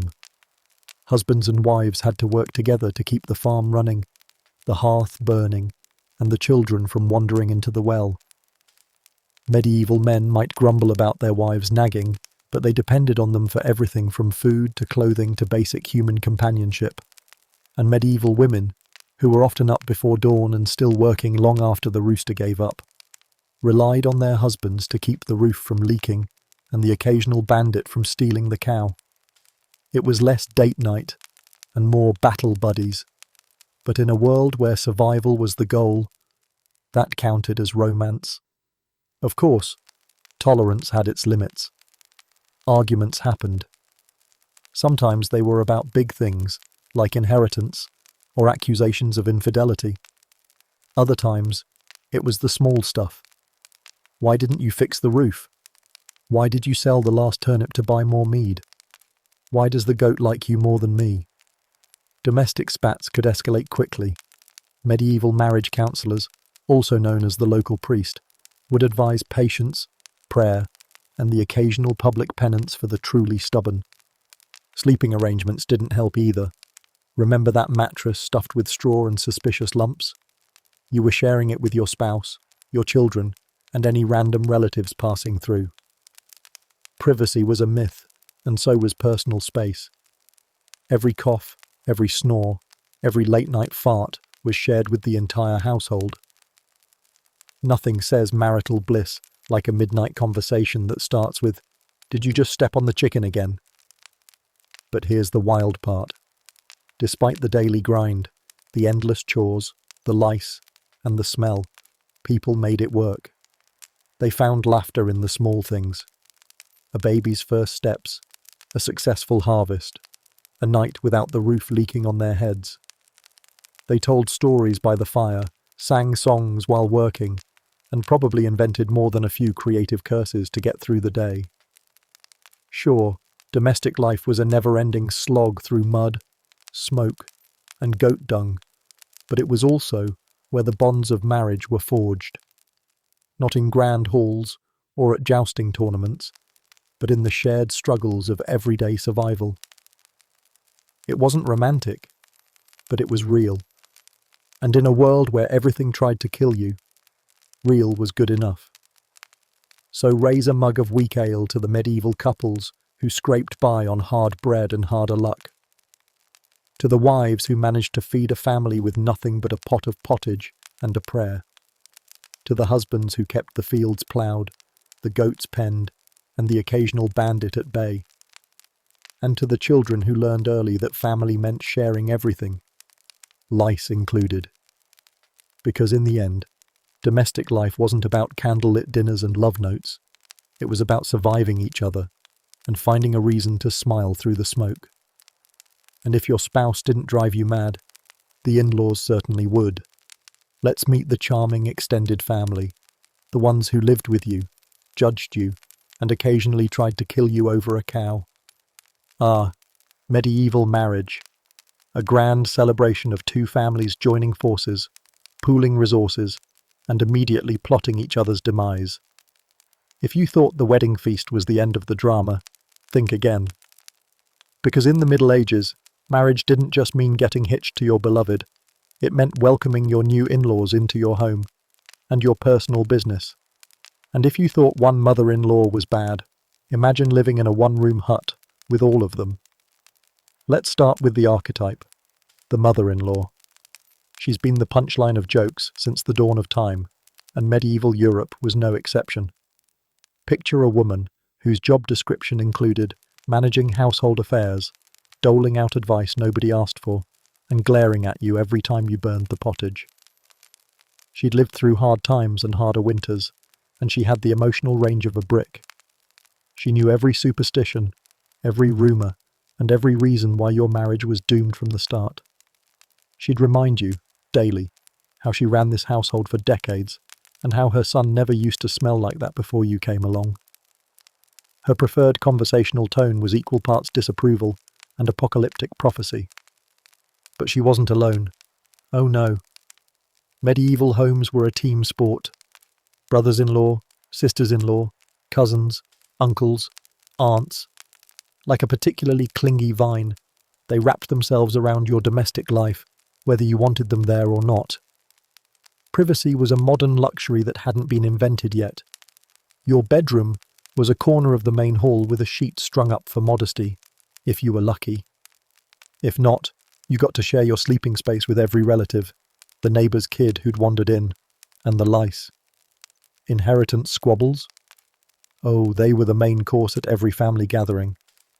Land was life in medieval Europe, and everyone wanted their slice of the mud pie. Wills were often as clear as the bottom of a slop bucket, and disputes over who got what could turn a Sunday dinner into a full-on brawl. Pass the bread could easily become, pass me that club so I can beat my cousin over that half-acre of barley. The church tried to mediate with its rules about primogeniture, land to the eldest son, but in practice, every branch of the family tree wanted its share, and the arguments could last generations. A feud over a missing pig in 1220 might still be raging by 1320, complete with curses, accusations, and the occasional pitchfork duel. And let's not forget the charming tradition of joint households. If your parents-in-law were still alive, and let's be honest, they often were, they expected to stay with you, in your home, at your expense. Think of it as medieval Airbnb, with no checkout date and 0-star reviews. They'd bring their own furniture, livestock, opinions, and that suspiciously leaky chamber pot. And they'd weigh in on everything: your cooking, your farming, your parenting, and your personal hygiene. Medieval marriage wasn't just a couple's arrangement, it was a multi-generational group project from which you couldn't opt out. Of course, there was also the unwritten rule of hospitality.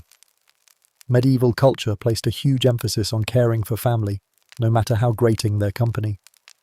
That meant, no matter how many times your brother-in-law accidentally broke your favourite wooden spoon or borrowed your plough without asking, you were expected to smile politely and hand him a tankard of weak ale.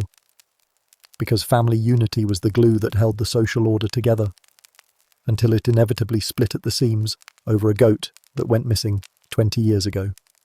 Family feuds were practically a pastime. Neighbours, relatives, even entire villages would get swept up in centuries-old grudges over things like who stole whose cow, who married the wrong cousin, or who forgot to invite Aunt Agnes to that one feast back in 1184. A slighted mother-in-law could hold a grudge so long it outlasted the original cause of the fight, and maybe even the original people involved. She'd pass down her resentment like a family heirloom, ensuring that generations of children hated the same cousin on principle alone. Family disputes were the medieval equivalent of reality TV, messy, petty, and endlessly entertaining, if you weren't the one getting stabbed in the barnyard. All this meant that marriage wasn't just a union of two people, it was a merger of two messy, opinionated, dirt-poor conglomerates that would happily destroy each other over a half-broken plough. Your in-laws weren't just the people who showed up at your wedding and ate all the roast pig. They were the people who moved in, took over your kitchen, gave unsolicited advice, and fought with you about who was supposed to get that patch of turnips down by the river. Every family decision, planting, harvesting, selling the neighbour's goat when he wasn't looking, became a group discussion featuring every relative who could squeeze into the hut. And just when you thought you'd carved out a corner of the household to call your own, somewhere between the pig pen and the leaky roof, along came another cousin needing a place to stay because his own family was trying to kill him over a chicken. The house got smaller, the chores got bigger, and the noise level reached medieval tavern at closing time levels. And there was no escape. Divorce wasn't really an option, and packing your things and moving to the next village was frowned upon, mostly because the same in-laws would follow you there, complaining about your cooking all the way. If you were lucky, your in-laws were more or less tolerable. They'd help with the harvest, babysit the kids, and only judge you quietly from a corner. They might even share a laugh with you now and then, maybe about that time Uncle Harold accidentally set the hayloft on fire while fixing it with a torch. But if you were unlucky, they were like an invasive species, impossible to uproot, and determined to choke the life out of any good mood you might have. There was no locking the door and pretending you weren't home. In-laws were a permanent fixture, like the lice, but with more opinions and fewer redeeming qualities. So the next time you romanticize medieval marriage, remember it came with an entire extended family attached. Some helpful, some nosy, some downright murderous. Love may have been the thing that got you to the altar, but your in-laws were the ones who'd remind you every single day that marriage was, above all, a family affair. Raise a goblet to the medieval in-laws, the mother-in-laws who never missed an opportunity to criticize your cooking, the brothers-in-law who borrowed your tools and never returned them, the sisters-in-law who wanted to know exactly how you planned to raise your kids, and the cousins who came for dinner and stayed for a decade. Because in the end, surviving marriage in the Middle Ages wasn't just about tolerating your spouse, it was about surviving the family that came with them. And let's be honest, no knight's tale, no matter how gallant, ever prepared you for that. But while you're busy refereeing family feuds, don't forget the reason most people got married in the first place: money. Let's follow the coins and see how marriage turned into the ultimate business deal. Ah, medieval marriage, where the heart might flutter, but the coin purse always took priority. Love might make the troubadours swoon, but land, property, and the occasional sack of silver were the real heavyweights at the marriage table. Because in the Middle Ages, marriage wasn't just a personal commitment, it was an economic alliance, a contractual merger, and sometimes an outright hostile takeover of each other's resources. Let's start with the dowry, the medieval bride's version of a security deposit, with absolutely no guarantee of a refund. A dowry was what a bride's family handed over to the groom's family to sweeten the deal. Think livestock, land, coins, or, if you were from a particularly prestigious family, a slightly dented silver goblet. Dowries could make or break a match, transforming a homely but well-funded maiden into a highly desirable spouse, while a lovely but penniless one might find herself with fewer offers than the local leper colony. The size of a dowry said as much about a family's status as their ability to forge alliances. A generous dowry could secure a powerful connection, while a stingy one might brand your entire family as social pariahs who couldn't even afford a decent pair of shoes. And heaven help you if you didn't have the dowry in hand. Marriages could be delayed, cancelled, or even annulled if the promised goods failed to materialize. No one wanted to marry a promise. They wanted cold, hard assets. But dowries weren't the only financial chess piece on the board. Enter the bride price, money or property paid by the groom's family to the bride's family, often to compensate them for the loss of their daughter's labour and the risk that she'd die in childbirth before producing a single heir. It was less about valuing the bride herself and more about ensuring that no one felt shortchanged in this medieval game of Monopoly. Once the marriage was finalised, usually in front of a priest with the entire village watching, the economic fun really began. In theory, the husband took over the management of all property, including the dowry, the bride price, and anything else she'd brought into the marriage. But let's be real. In most cases, that meant he controlled everything. Think of it as a joint bank account with only one authorised user. Sure, the wife technically had some rights. She might retain a claim to her dowry if the marriage ended, which it usually didn't. But day to day, she had about as much financial autonomy as the family goat. Medieval law loved to keep things interesting, though. In some regions, especially in parts of France and England, the concept of dower rights meant that if the husband died, the widow was entitled to a portion of his estate, usually 1/3, to support herself. This was a noble gesture in theory, but in practice it often sparked feuds that made the 100 Years' War look like a minor squabble over dinner rolls. Nothing brought a family together like fighting over the dead man's barnyard. Let's not forget that marriage was also a way to consolidate wealth and property. Land wasn't just a place to plant turnips. It was power, status, and survival rolled into one. Marriages between noble families were practically real estate transactions. I'll trade you my daughter for your son, plus that chunk of land by the river. Peasant families did the same thing, just on a smaller scale. Maybe a vegetable patch instead of a castle. But the principle was the same. Marriage meant merging property lines, labour forces, and financial headaches. And what about joint property? Technically, any property a couple acquired during marriage was supposed to benefit both parties. In reality, joint often meant his, and benefit meant he decided what happened to it. If a husband wanted to sell the cow, move the family to another village, or trade the children for a new plough, he usually could, though local customs sometimes gave wives a bit of leverage if she was particularly determined or had a large enough wooden spoon. Household finances were a constant juggling act, feeding a family, maintaining a home, paying tithes to the church, fulfilling feudal obligations to the local lord. It all fell under the umbrella of marital duties. If the household was prosperous, the husband got the credit. If it failed, the wife got the blame.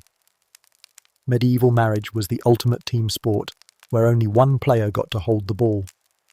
Money was always on everyone's mind. Crop failures, bad harvests, a plague sweeping through the livestock. Any of these could spell ruin. And when the money ran out, so did the patience. A woman's dowry might be raided to pay off debts. A man might find himself selling off parts of the land he'd inherited. Every financial decision was a gamble, one that could lift a family from poverty or plunge it into ruin faster than a leaky thatched roof. Of course, noble families had it even worse, if only because the stakes were higher. Their estates were bigger, their alliances more complicated, and their inheritance disputes so tangled they made soap operas look like kindergarten skits. A noble marriage might come with castles, villages, and entire armies attached. Managing that took more than love. It took a willingness to outwit in-laws, outmaneuver rivals, and occasionally poison a cousin, metaphorically speaking, of course, though sometimes literally. Even the church got in on the action, collecting tithes, overseeing marriage contracts, and offering spiritual guidance that often came with a price tag. Priests might officiate your wedding for free, but you'd better believe they'd want their cut of your estate when you died. After all, salvation didn't come cheap, and the church had buildings to build and relics to buy. So, medieval marriage wasn't just a romantic partnership, it was an economic survival pact, a way to consolidate wealth, secure property, and keep the family name alive. Love was a bonus, but money was the foundation. Marriage was a financial strategy, a power play, and a business deal, all wrapped up in a lace veil that smelled suspiciously of goat. So the next time you imagine a medieval wedding, skip the flowers and lute music and picture instead a high-stakes negotiation where every cousin, priest, and neighbour wanted their cut. Raise a goblet to the brides who brought a dowry and lost it to the husband's debts. Toast the grooms who traded 3 pigs and a sack of barley for a slice of land, and give a nod to the local priest who blessed the union and then taxed it. Because in medieval Europe, marriage wasn't just about finding your soulmate, it was about securing your financial future, one awkward feast at a time. Of course, every business deal has its risks. When marriage went wrong, and it often did, you couldn't just pack up and leave. Let's explore the dark side of medieval matrimony: abuse, adultery, and the rare chance to get out.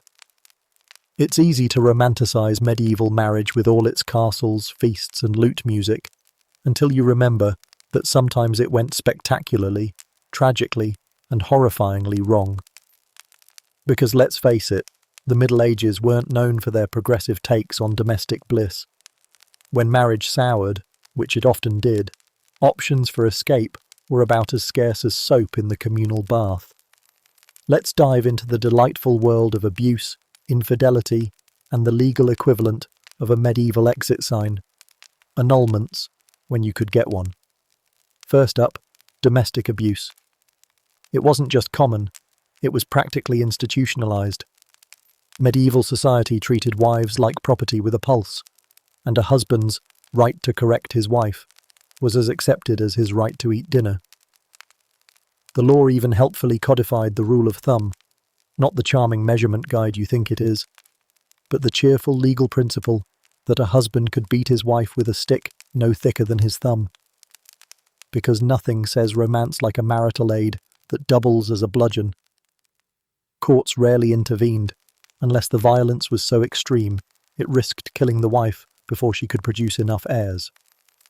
Bruises? Expected. Broken bones? Well, maybe she should have obeyed faster. If a wife did run away, she risked being forcibly returned to her husband, like a particularly stubborn chicken. And the church, ever the moral compass, usually urged patience, prayer, and acceptance of one's marital cross. For abused wives, options were limited to pray harder or try not to die. Next on our horror tour, adultery. Because if marriage was supposed to keep people faithful, the Middle Ages were a spectacular failure. Infidelity was practically a national sport, especially for men. Husbands strayed with impunity, sowing their oats wherever the local tavern girl was willing. Wives, on the other hand, faced consequences so severe they'd make a modern soap opera look tame. A man might lose a little social standing if he flaunted his mistress too openly, but a woman caught cheating could expect public humiliation, a quick divorce if she was noble, or death if she wasn't. The double standard was baked into the medieval cake. A man could chase every skirt from here to Normandy, but if his wife so much as smiled at the blacksmith too long, she'd find herself locked in the stocks faster than you could say fornication. And even if a wife's infidelity was the result of a forced affair, say, at the hands of a marauding knight, society was more likely to blame her than the guy with the sword. Medieval Europe, where chivalry died the minute you needed it most. But what about annulments, you ask? Couldn't people just call it quits if things got too grim? Well, yes, sort of. Annulments were the medieval version of a legal loophole, but they required creative reasoning that would make even the slipperiest lawyer sweat. You couldn't just say, "He's a jerk and I hate him." No, you needed a reason that the church would accept, like you were too closely related, by marriage, second cousin, or because your great-aunt's neighbour's dog once sniffed his uncle's horse.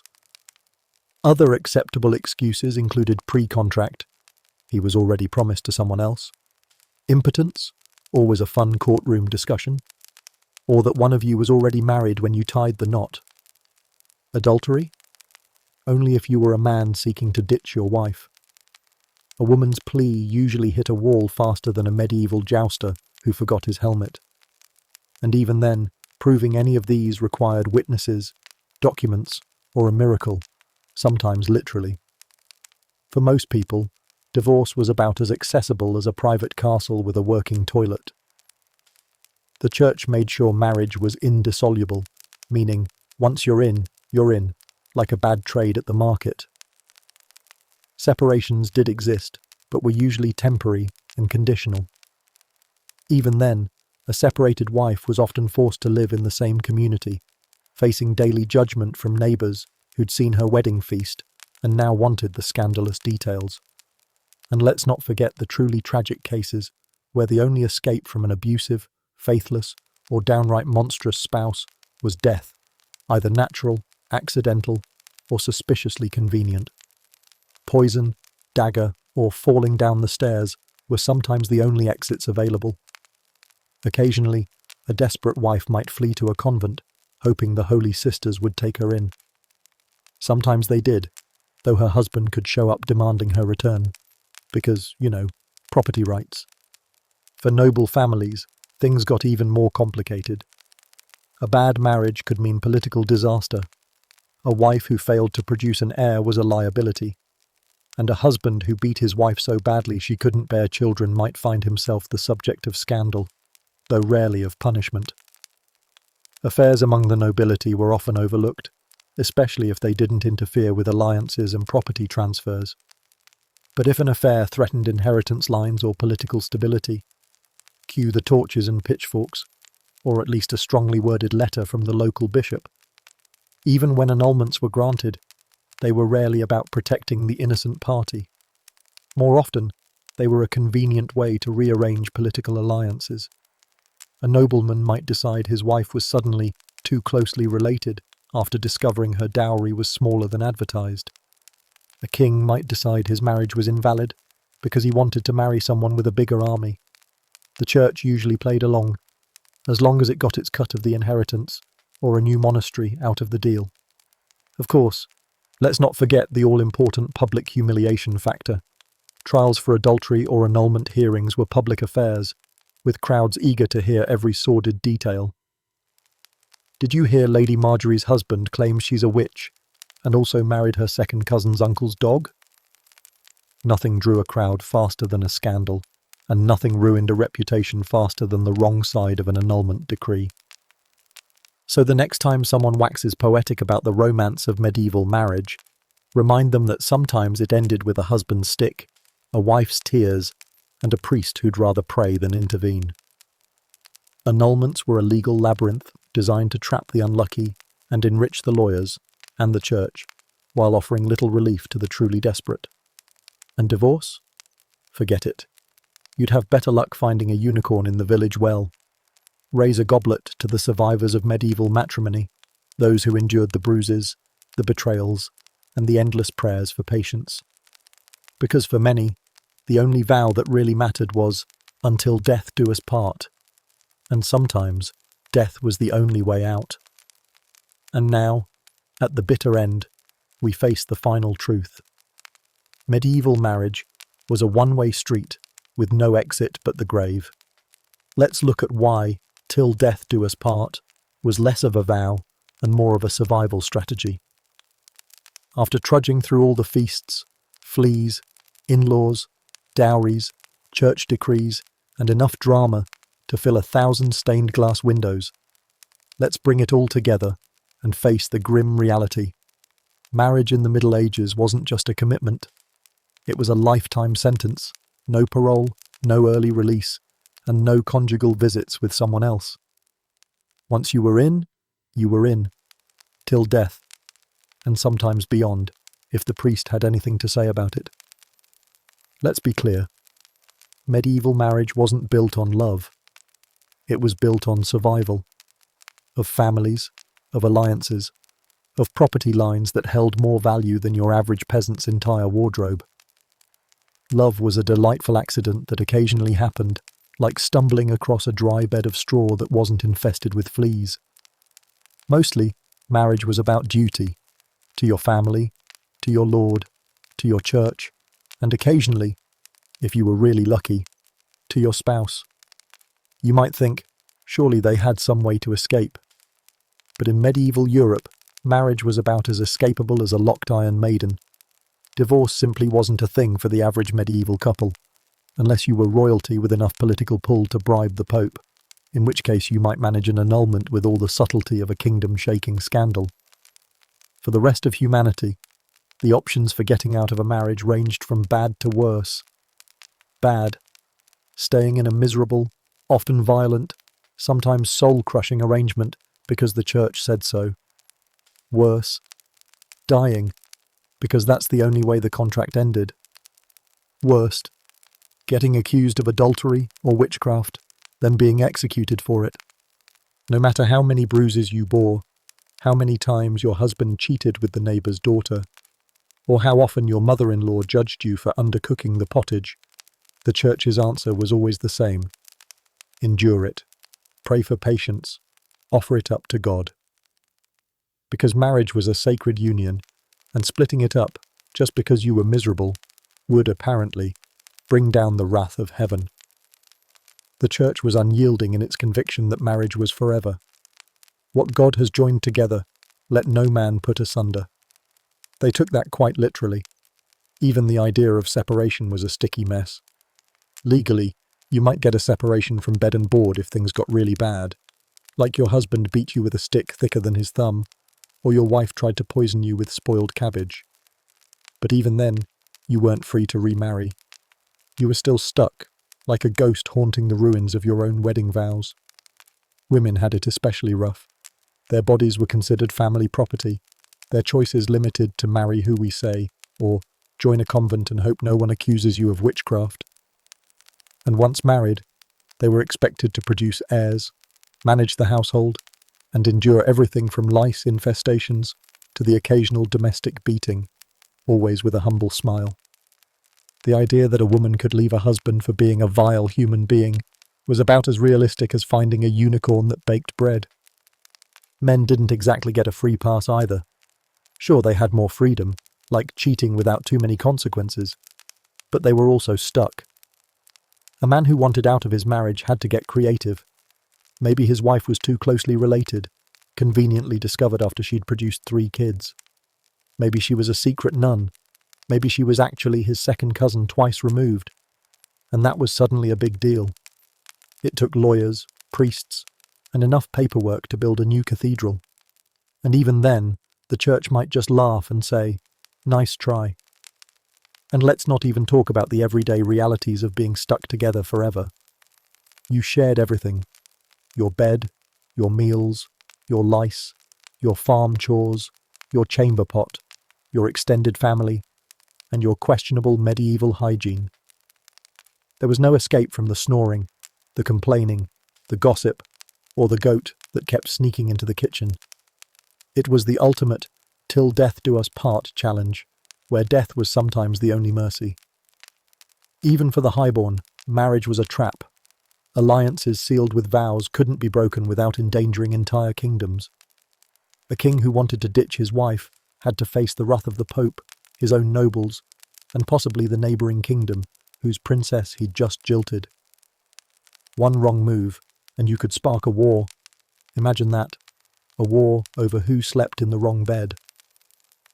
Meanwhile, the church's idea of mercy was to let you separate, maybe, but forbid you to remarry. Because obviously, your suffering was part of God's divine plan. So let's sum it up. Medieval marriage was a one-way ticket to lifelong commitment. And by commitment, I mean being legally, socially, and spiritually shackled to a person who might make you want to bathe in the plague just to get away. Your only real hope for release was death, yours or theirs. Until then, you endured, you prayed, you churned the butter, you weeded the garden, you fended off the lice, and you tried not to lose your sanity completely. Compare that to modern marriage. A ceremony in a tastefully decorated hall with a DJ playing "I Will Survive," followed by a honeymoon, shared streaming passwords, and an exit plan involving lawyers, separate bank accounts, and maybe joint custody of the dog. Sure, modern marriage has its own challenges: student loans, arguments over who's taking out the trash, awkward holiday dinners, but at least you can leave if it goes south without sparking a holy war or a full-scale family feud that lasts generations. So raise a glass, or a rusty goblet, to our medieval ancestors who braved the full horror of a lifetime commitment with no escape clause, no counselling, and definitely no couples retreat in the south of France. They were the true relationship warriors, forging through each day with the unshakable conviction that come what may, boils, betrayals, or the occasional Viking raid, they were in it for life. Because in the end, marriage in the Middle Ages wasn't just about love, property, or alliances. It was about endurance, enduring your spouse, enduring your in-laws, enduring the church, enduring everything that the world, and God, could throw at you. "Till death do us part" wasn't a poetic flourish. It was a reminder that the only way out of this holy trap was 6 feet under. So here's to the medieval couple. She with her dowry and her hopeful smile, he with his scythe and his complete lack of personal hygiene. Together, they faced the lice, the plagues, the scandals, and the unending grind of daily life with all the grace they could muster, which usually wasn't much. But they made it work, mostly because they had no other choice. And if that doesn't make you appreciate your modern divorce lawyer, I don't know what will. And so, weary travellers, we've made it to the end of our marital misery tour. Dowries counted, lice scratched, and with at least 3 family feuds still unresolved. Medieval marriage wasn't just a union of souls. It was a contract, a cage, and occasionally a comedy of errors where everyone but you got a say. Thanks for watching. If this marital mayhem made you laugh, groan, or reconsider your own wedding vows, then mission accomplished. Drop a comment below. I survived the in-laws. More centuries of questionable romance await you on the left. Cheers. See you in the next one.